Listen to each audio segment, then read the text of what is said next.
34 ఒక ప్రశ్న కనబడుతుంది. శిక్ష విధించువాడు ఎవడు అని. శిక్ష విధించువాడు ఎవడు? ఎవరికి అంటే యేసు ప్రభులో ఉన్నవారికి శిక్ష విధించువాడు ఎవడు? ఎందుకంటే ఇదే అధ్యాయము 1వ వచనం రాయబడుచుంది, ఏ శిక్ష విధి కూడా లేదు. ఎవరికి లేదంటే క్రీస్తునందున్న వారికి ఏ శిక్ష కూడా లేదు. కాబట్టి దేవుని యొక్క వాక్య భాగం రాయబడుచుంది, యేసు ప్రభులో ఉన్నట్లయితే ఏ శిక్ష కూడా లేదు. కానీ ఇక్కడ అంటున్న ప్రశ్న, శిక్ష విధించేవాడు ఎవడు అని. అదే అధ్యాయంలో 2 భావాలు అనేవి మనకు కనబడుతున్నాయి. ఒకటి అంటున్నాడు, క్రీస్తు యేసునందున్న వారికి ఏ శిక్ష కూడా లేదంటున్నాడు. కానీ ఇక్కడున్న ఇక వచనంలో రాయబడుచుంది, శిక్ష విధించేవాడు ఎవడు అని. ఆ ప్రశ్నకి జవాబు ఒకటే కనబడుతుంది, శిక్ష విధించేవాడు ఎవడు అంటే చనిపోయిన క్రీస్తేసే అని. కాబట్టి మన యొక్క జీవితంలో శిక్ష విధించేవాడు ఆయనే. మన యొక్క జీవితంలో సంతోషాన్ని చేకూర్చేవాడు ఆయనే, నష్టాన్ని చేకూర్చేవాడు కూడా ఆయనే. యోబు యొక్క జీవితంలో దేవుడు అవకాశం ఇచ్చేంత వరకు కూడా అపవాది ఏమీ కూడా చేయలేకపోయింది. ఎప్పుడైతే అవకాశము ఇచ్చాడో దేవుడు, అప్పుడే తన యొక్క సామర్థ్యం ఏంటో చూపించింది. ఇక్కడ రాయబడుచుంది, యేసు ప్రభులో ఉన్నట్లయితే, దేవుడు నిన్ను ఏర్పరచుకున్నట్లయితే నిన్ను ఖండించేవాడు ఎవడు కూడా లేడు. నువ్వు దేవుని యొక్క ఆధీనములో కనుక ఉన్నట్లయితే నీ మీద శిక్ష విధించేవాడు ఎవడు కూడా లేడు. కానీ యేసు ప్రభు మాత్రమే అని ఎక్కడ రాయబడుచుంది. ఎందుకంటే ఒకసారి మనం ఆలోచన చేసినట్లయితే, అది చూడండి, అదే 1 కొరింథీ రాసిన పత్రిక 1వ అధ్యాయము 27వ వచనం నుంచి చూద్దాం. 1 కొరింథీ 1వ అధ్యాయం 27. ఏ శరీరియు దేవుని ఎదుట అతిశయింపకుండానట్లు జ్ఞానులకు సిగ్గుపరచుటకు లోకములో ఉండు వెర్రి వారిని దేవుడు ఏర్పరచుకున్నాడు. వెర్రి వారిని దేవుడు ఏర్పరచుకున్నాడు. ఎందుకు అంటే అపోస్తల కార్యాలు 20:28 చూద్దాం. అపోస్తల కార్యాలు 20:28. దేవుడు తన స్వరక్తం ఇచ్చి సంపాదించిన సంఘం. కాబట్టి నువ్వు ఎవరంటే సంఘముగా ఉన్న నీవు దేవుడు తన స్వరక్తం ఇచ్చి కొన్నాడు. నిన్ను తన స్వరక్తం ఇచ్చి సంపాదించుకున్నాడు. అదే ప్రకటన గ్రంథము 5వ అధ్యాయం 10వ వచనంలో రాయబడుచుంది. చూడండి, చదవండి. 5వ అధ్యాయం 10వ వచనం. ఆయా భాషలు మాట్లాడే వారిలోను, ఆయా జాతి వారిలోను, ప్రతి ప్రజలోను, ప్రతి జనములోను దేవుని కొరకు మనుషులను కొని. ఇక్కడ రాయబడి దేవుని కొరకు మనుషులను కొని. ఎలా కొన్నాడు అంటే స్వరక్తం ఇచ్చి కొన్నాడు. ఆయన స్వరక్తం ఇచ్చిన సంపాదించిన సంఘముగా ఉన్న నీవు అంటున్నాడు, నీ మీద శిక్ష విధించేవాడు ఎవడు కూడా లేడు. ఇక్కడ మాట రాయబడుచుంది, యేసు ప్రభు తప్ప నీ మీద అధికారాన్ని చలాయించేవాడు ఎవడు కూడా లేడు. క్రీస్తు యేసునందున్న వారికి ఏ శిక్ష విధి కూడా లేదు. ఎందుకు యేసు ప్రభులో ఉన్న వారికి శిక్ష లేదంటే 3 కారణాలు ఉన్నాయి. అక్కడ మనం తెలుసుకుందాం ఎందుకు యేసు ప్రభులో ఉన్న వారికి శిక్ష లేదు అని. ఆ శిక్షను యేసు ప్రభు ఆల్రెడీ భరించాడు. ఏ శిక్ష అంటే పాపం వల్ల వచ్చు జీతం మరణం. కాబట్టి పాపం వల్ల వచ్చు శిక్ష నీ తరపున యేసు ప్రభు భరించాడు. కనుక అతడు పొందిన దెబ్బల చేత మనకు స్వస్థత. ఆయన బాధింపబడి నోరు మెదపలేదు. ఆయన బలి అవ్వడానికి గొర్రె ఎలాగైతే మౌనంగా ఉండిపోతుందో, బొచ్చు కత్తిరించేవాడి దగ్గర గొర్రె ఎలాగా మౌనంగా ఉండిపోతుందో, ఆ విధంగా ఆయన మౌనంగా ఉండిపోయాడు. ఎందుకంటే నీ యొక్క విమోచన కోసము, నీ యొక్క రక్షణ నిమిత్తం.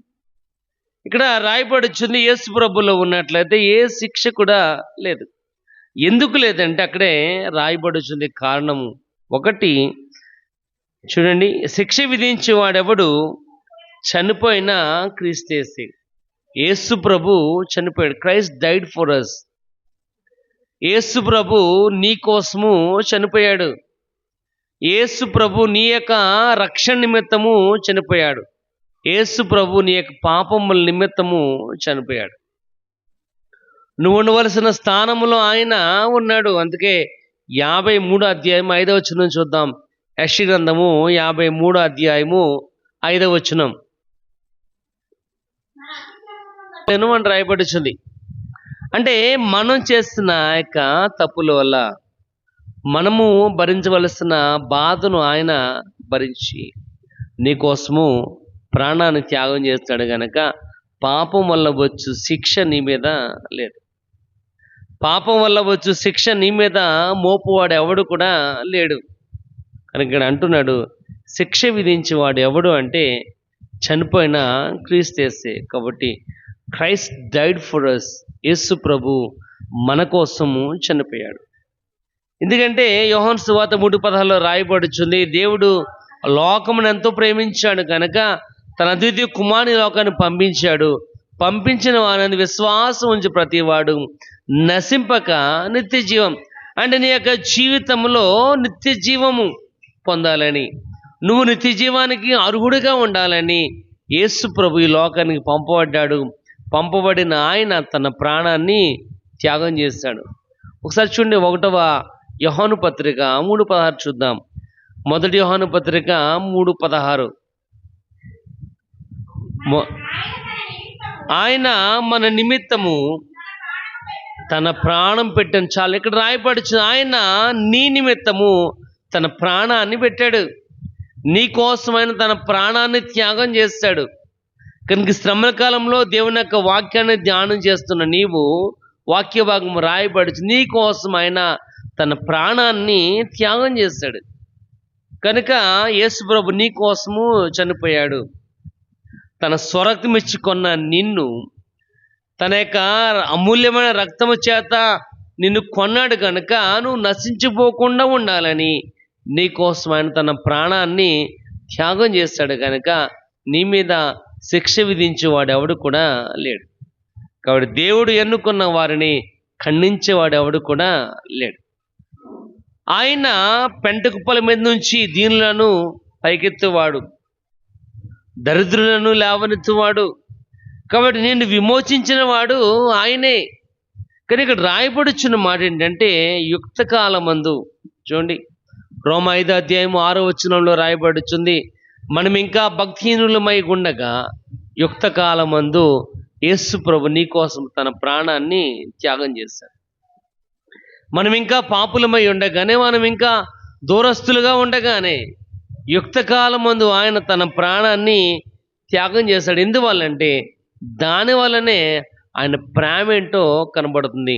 ప్రేమ స్వార్థాన్ని కోరుకుంటుంది కనుక ఆ ప్రేమ వల్లనే యేసు ప్రభు నీ కోసము తన ప్రాణాన్ని త్యాగం చేశాడు. నీకోసమైనా తన ప్రాణాన్ని అర్పించాడు. ఒకసారి చూడండి, 53వ అధ్యాయం యెషయా గ్రంథము 12వ వచనం చూద్దాం. యెషయా గ్రంథము 53వ అధ్యాయం 12వ వచనం. ఏలయనగా మరణము నొందునట్లు అతడు తన ప్రాణము దారబోసిన. ఇక్కడ రాయబడుచుంది ఏలయనగా ఏంటంట, మరణము నొందునంతగా అతడు తన ప్రాణాన్ని త్యాగం చేస్తాడు. మరణం పొందునంతగా అంటే శిలువ మరణం మీద ఆయన తన ప్రాణాన్ని త్యాగం చేస్తాడు. అందుకే పౌలు అంటున్నాడు, చూడండి ఫిలిప్పీయులకు రాసిన పత్రిక 2వ అధ్యాయము 8వ వచనం చూద్దాం. 2వ అధ్యాయం 8వ వచనం ఫిలిప్పీయులకు.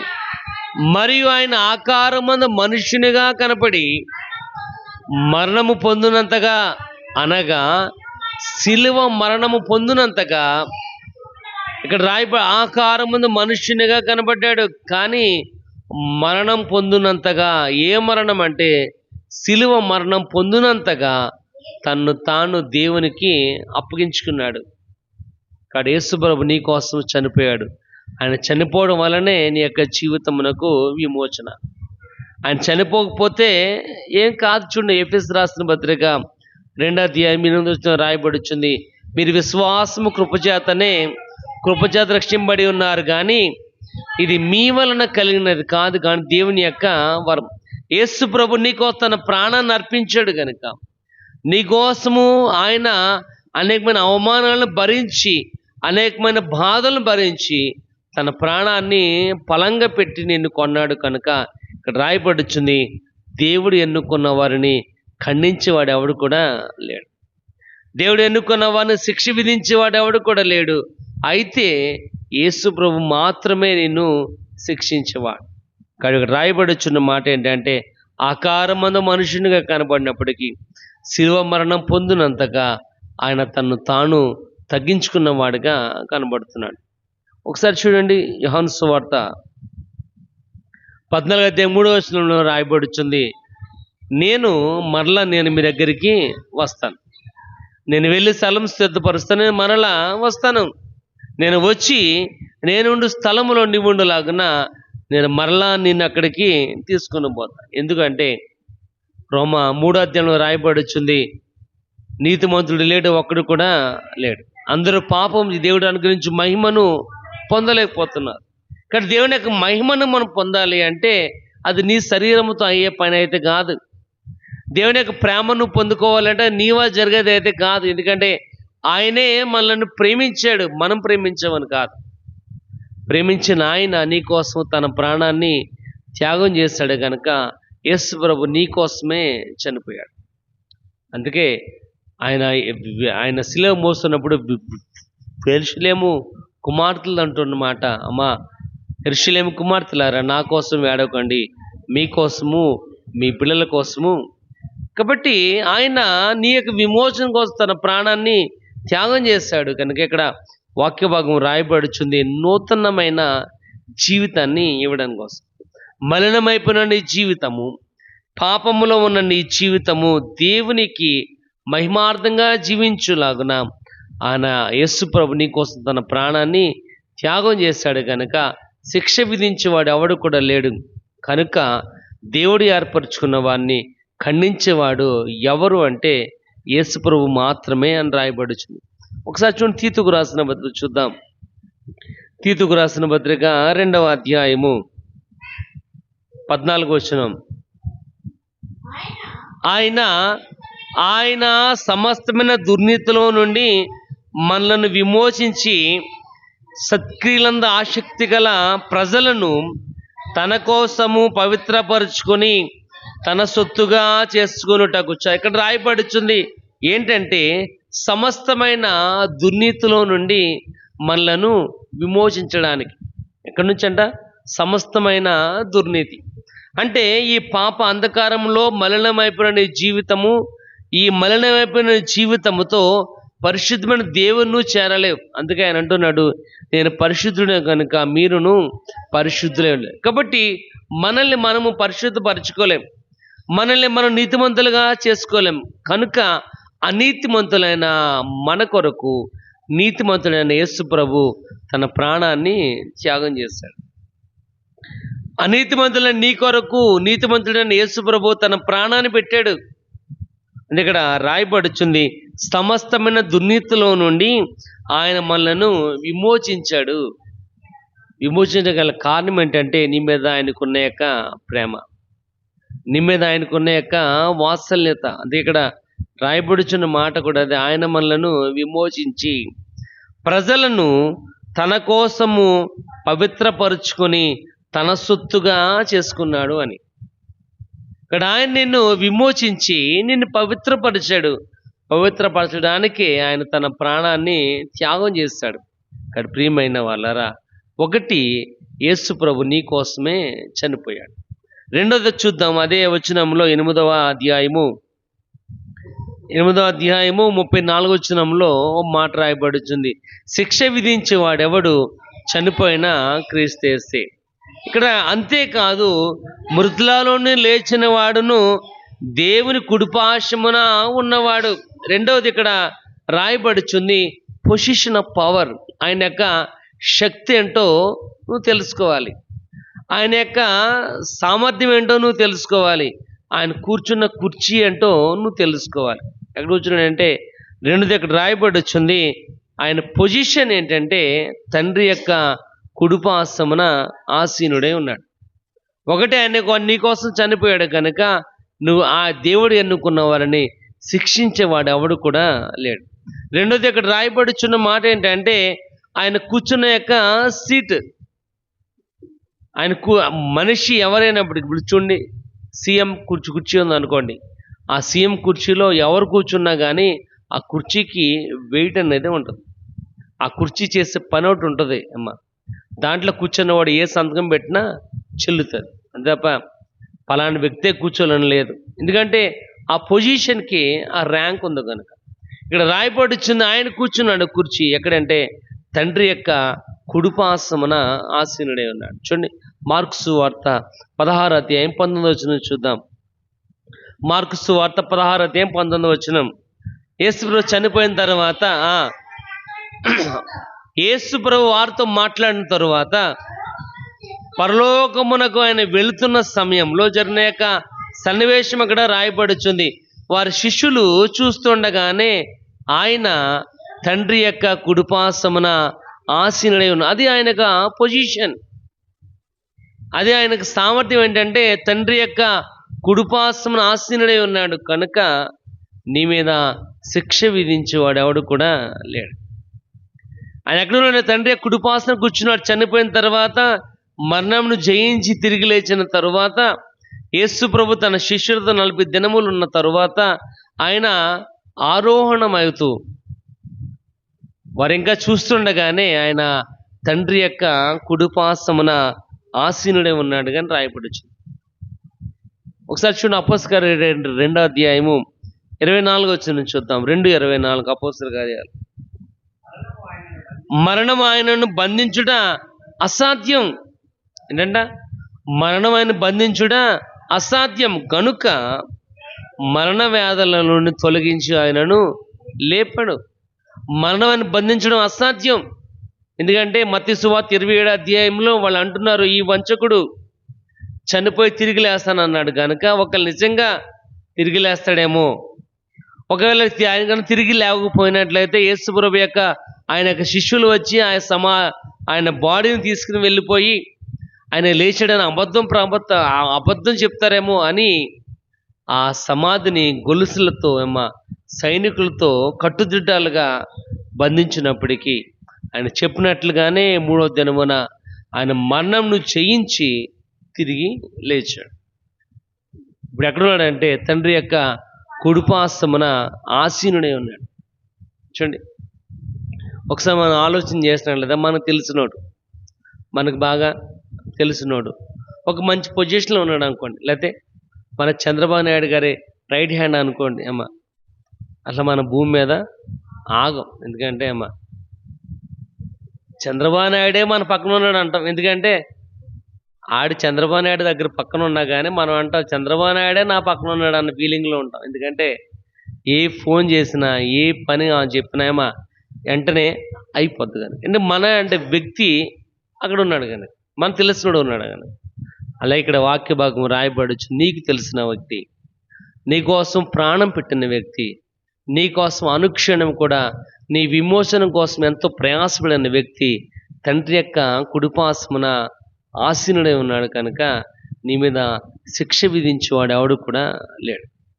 ఇక్కడ రాయబడుచున్న మాట ఏంటంటే ఆయన మరణం ఆయన బంధించలేదు కనుకనే మరణ పాశములో నుండి ఆయన తిరిగి లేచి దేవుని యొక్క కుడిపార్శ్వమున ఆసీనుడై ఉన్నాడు. చూడండి 1వ కొరింథీ 15వ అధ్యాయము 20 చదువుకుందాం. 1 కొరింథీ 15వ అధ్యాయం.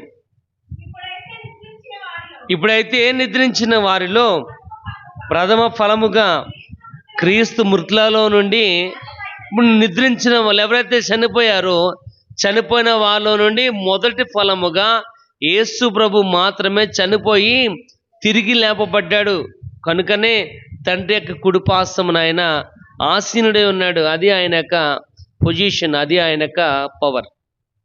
కానీ ఆ యొక్క శక్తిని ఆశ్రయిస్తున్న మనము కూడా అటువంటి వారుగానే ఉండాలి. ఆ శక్తిని ఆశ్రయిస్తున్న మనము కూడా మనం దేనికి కూడా భయపడిన అవసరం లేదు. ఒకసారి చూడండి, కొలసీయులకు రాసిన పత్రిక చూద్దాం. కొలసీయులకు రాసిన పత్రిక 1వ అధ్యాయము, కొలసీయులకు రాసిన పత్రిక 1వ అధ్యాయము 13వ వచనం. ఆయన మనలను అంధకార సంబంధమైన అధికారములో నుండి విడుదల చేసి తను ప్రేమించిన కుమారుని యొక్క రాజ్య నివాసులుగా చేశాడు. ఏంటంట ఇక్కడ రాయబడుచుంది, ఆయన మనలను అంధకార సంబంధమైన అధికారంలో నుండి.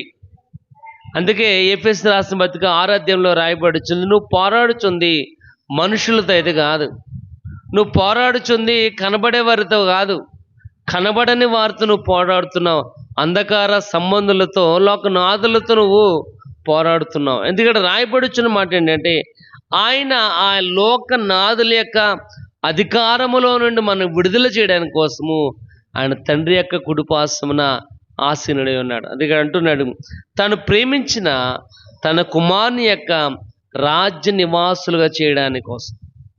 కాబట్టి నిన్ను ఎన్నుకోవడము, ఆయన ఎన్నుకోవడానికి గల కారణం ఏంటంటే, ఏదో ఆయన వైపున జనం ఉండాలి, ఆయన రాజు కనుక రాజుగారికి సైన్యం ఉండాలి కనుక ఆయనతో పాటు ఉండడానికి మనుషులను కాదు. కానీ ఇక్కడ రాయబడుతుంది, ఆయన యొక్క రాజ్యములో నువ్వు నివాసులుగా ఉండాలి. ఇక్కడ చూడండి, తను ప్రేమించిన తన కుమారుని యొక్క రాజ్య నివాసులుగా ఆయన చేయడానికి కోసమే ఆయన మరణమును జయించి తండ్రి యొక్క కుడిపార్శ్వమున ఆసీనుడై ఉన్నాడు.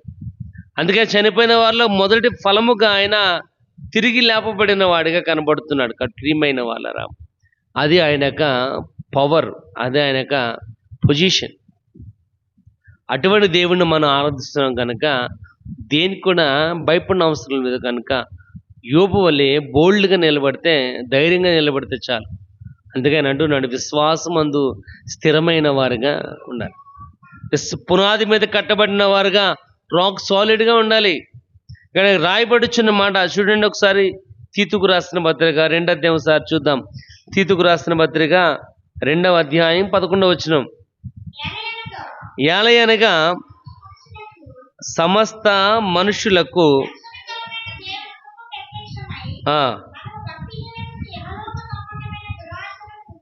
విసర్జించి శుభప్రదమైన నిరీక్షణ నిమిత్తము అనగా చాలా ఇక్కడ రాయబడుచుంది ఏంటంటే, మనము ఏలయనగా సమస్త మనుషులకు రక్షణకరమైన దేవుని యొక్క కృప ప్రత్యక్షమై మనము భక్తిహీనతకు ఇహలోక సంబంధమైన దురాశలను విసర్జించి శుభప్రదమైన నిరీక్షణ నిమిత్తము అంటున్నాడు. ఏంటంట శుభప్రదమైన నిరీక్షణ, ఇహలోక సంబంధమైన వాటిని విడిచిపెట్టి ఆయన కృప మనకు ప్రత్యక్షమవుతుంది. ఏంటంటే రక్షణకరమైన దేవుని యొక్క కృప, నిన్ను విమోచించాలని, నీతో ఆయన తన యొక్క సహవాసాన్ని గడిపిన వారికి ఉండాలని, నీకోసము తండ్రి యొక్క కుడిపార్శ్వమున ఆసీనుడై ఉన్నాడు. అది ఆయన యొక్క పవర్. అందుకే అక్కడ అంటున్నాడు, దేవుడు ఎన్నుకున్న వారిని ఎవరు శిక్షిస్తారు?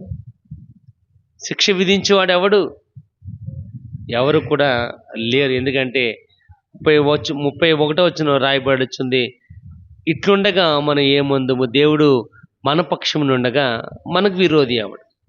ఆయనే మన పక్షం నుండగా విరోధి ఎవడు? కాబట్టి దేవుడు ఎన్నుకున్న ఆ యొక్క ఎన్నికను ఖండించేవాడు ఎవడు కూడా లేడు. ఎందుకంటే ఒకటి, యేసు ప్రభు నీ కోసం చనిపోయాడు. రెండవది, యేసు ప్రభు నీ కోసము తండ్రి యొక్క కుడిపార్శ్వమున ఆసీనుడై ఉన్నాడు. అందుకో సామెత ఉంది, పెట్టేవాడు మనవాడు అయినప్పుడు, పెట్టేవాడు మనోడు అయినప్పుడు ఆఖరి బంతిలో నువ్వు ఆఖరి కూర్చున్నా నీకు బూరు వస్తుంది. ఆఖరి బంతిలో ఆఖరి కూర్చున్న నీకు బూరేస్తారు, పెట్టేవాడు మనోడైతే. కానీ ఇక్కడ రాయబడి వచ్చింది, రక్షించేవాడు మనోడు అయిన ఆ ప్రభువైన క్రీస్తు తండ్రి యొక్క కుడిపార్శ్వమున ఆసీనుడై ఉన్నాడు. మూడోది చూద్దాం, అదే రోమీ రాసిన పత్రిక 8:34 చూద్దాం. శిక్ష విధించేవాడెవడు? చనిపోయిన క్రీస్తేసే. ఒకటి, చనిపోయిన క్రీస్తేసే చనిపోయాడు. యేసు ప్రభువు నీ కోసం చనిపోయాడు. రెండోది రాయబడుచు అంతేకాదు మృతులలో నుండి లేచిన వాడును దేవుని కుడిపార్శ్వన కూర్చున్నవాడు కూడా ఆ చనిపోయిన క్రీస్తేసే. మూడోది రాయబడుచుంది అక్కడ, మన కొరకు విజ్ఞాపనం చేసేవాడు కూడా ఆయనే.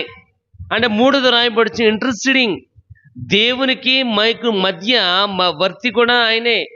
నీకు ఆయనకు ఇక్కడ రాయబడుచుంది ఏంటంటే విజ్ఞాపనం చేసేవాడు ఆయనే.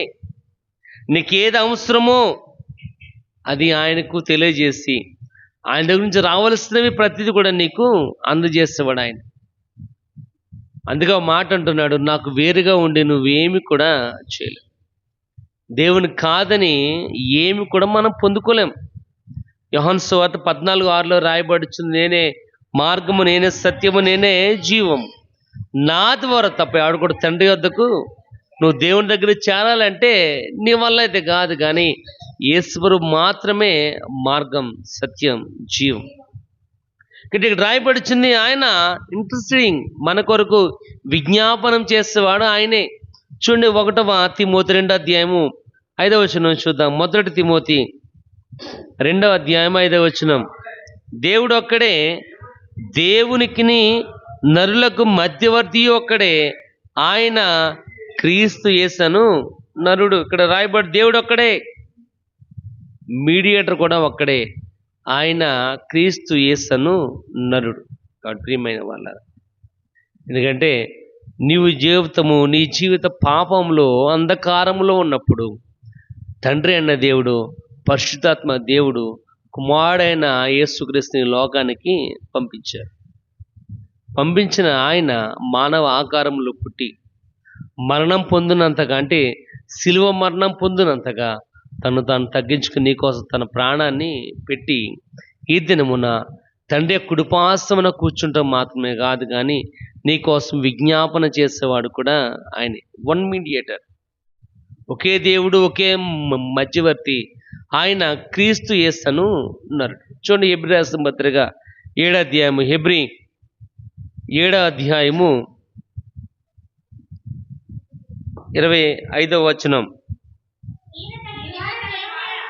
ఈయన తన ద్వారా దేవుని వద్దకు వచ్చి వారి పక్షమున విజ్ఞాపనం చేయుటకు నిరంతరము జీవించుచున్నాడు గనుక వారిని సంపూర్ణముగా రక్షించుటకు శక్తివంతుడే ఉన్నాడు. ఇక్కడ రాయబడుచుంది ఏంటంటే ఈయన తన ద్వారా, అంటే యేసుప్రభు ద్వారా ఎవరైతే తండ్రి దగ్గరికి చేస్తారో వారి కొరకు మాత్రం విజ్ఞాపన చేసేవాడు.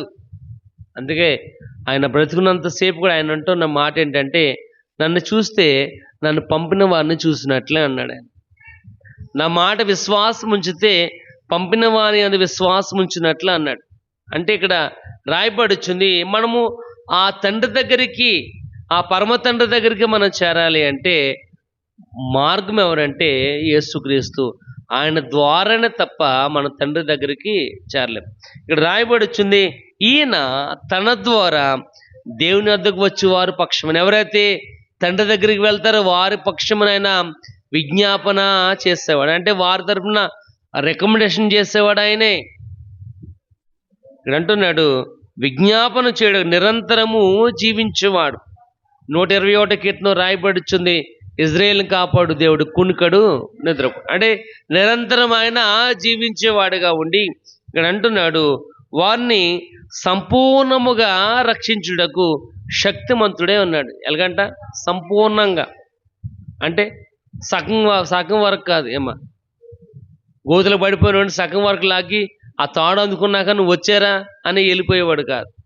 పరిపూర్ణంగా వాడు బయటకు వచ్చేంత వరకు కూడా పరిపూర్ణంగా సంపూర్ణంగా రక్షించడానికి ఆయన శక్తిమంతుడు.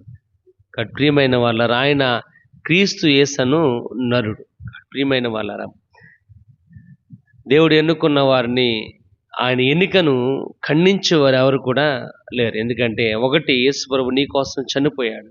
రెండోది, ఆయన కూర్చున్న పొజిషన్ అటువంటిది, ఎందుకంటే తండ్రి యొక్క కుడిపార్శ్వమున ఆసీనుడై ఉన్నాడు. మూడోది రాయబడుచుంది, నీ కోసం విజ్ఞాపనం చేసేవాడు కూడా ఆయన. ఇక్కడ మాట అంటున్నాడు కూడా అదే, ఆయన ఇంటర్సీడింగ్, మన కోసము విజ్ఞాపన. ఒకసారి చూడండి, రోమా 8:26 చూద్దాం ఒకసారి. 8:26 ఆ, ఆ. అటువలే ఆత్మయు మన బలహీనత చూసి సహాయం చేయుచున్నాడు. ఎలా అనగా మన యుక్తముగా ఎలాగో ప్రార్థన చేయవలనో మనకు తెలియదు కానీ ఉచ్చరింప సఖ్యము కాని మూలికలతో ఆత్మ తానే మన పక్షమున విజ్ఞాపనము చేయుచుంది. మనకి ఎలాగో ప్రార్థన చేయాలో తెలియదు, ఎలా ప్రార్థన చేయాలో తెలియదు. కానీ ఇక్కడ అంటున్నాడు, ఎలా ప్రార్థన చేయాలో తెలియకపోయినప్పుడు, ఎలాగా అడగాలో తెలియకపోయినప్పటికీ ఆయనే మన తరపున విజ్ఞాపన చేస్తూ నీకేది అవసరమో, అందుకే అడగక ముందే, నీ హృదయంలో ఆలోచన రాకముందే ఆయన గుర్తెరిగి నీకు సహాయం చేసేవాడుగా ఉన్నాడని మత్తయి సువార్తలో రాయబడుతుంది. నీకేది అవసరమో నువ్వు అడగక ముందే నీ హృదయ తలంపులను తెలుసుకుని నీకు సహాయం చేసేవాడు ప్రభువైన క్రీస్తు. ఆయన నీ కోసము విజ్ఞాపనం చేసేవాడుగా ఉన్నాడు. కానీ ఇక్కడ రాయబడుచున్న మాట కూడా అదే, విజ్ఞాపన చేసేవాడు. ఒకసారి చూడండి, 1వ యోహాను పత్రిక 2వ అధ్యాయం, 1 యోహాను పత్రిక 2వ అధ్యాయం 1వ వచనం చూద్దాం. నా చిన్నపిల్లలారా, మీరు పాపము చేయకుండుటకై ఈ సంగతులు మీకు రాయిచున్నాను. ఎవడైనను పాపము చేసినట్లయితే నీతిమంతుడైన యేసుక్రీస్తు అని ఉత్తరవాది, ఇక్కడ ఒక న్యాయవాది ఉన్నాడు. మీడియేటర్ మాత్రమే కాదు కానీ న్యాయవాది అంటే నీ తరపున వాదించేవాడు, నీ తరపున మాట్లాడేవాడు. ఇక్కడ రాయబడుచుంది, యేసుక్రీస్తు అని ఉత్తరవాది మనకున్నాడు. ఆయన నీ కోసము మాట్లాడేవాడు. ఇప్పుడు చూడండి, నీ మీద నేరం మోపడి కోర్టుకు వెళ్ళావు అనుకోండి, కోర్టులో నువ్వు మాట్లాడతాకే ఏమీ లేదు. కోర్టులో మాట్లాడతాకే ఏమీ లేదు. నువ్వు ఏం మాట్లాడాలనుకున్నా త్రూ న్యాయవాదితో మాట్లాడాలి తప్ప అమ్మా నీకు నువ్వు మాట్లాడతాక లేదు. నీ మీద నేరం మోపాలన్నా, నువ్వు చెప్పింది అబద్ధమైనా, నువ్వు చెప్పింది నిజమైనా న్యాయవాదే జడ్జి గారికి చెప్పాలి తప్ప నువ్వు మాట్లాడతాక లేదు.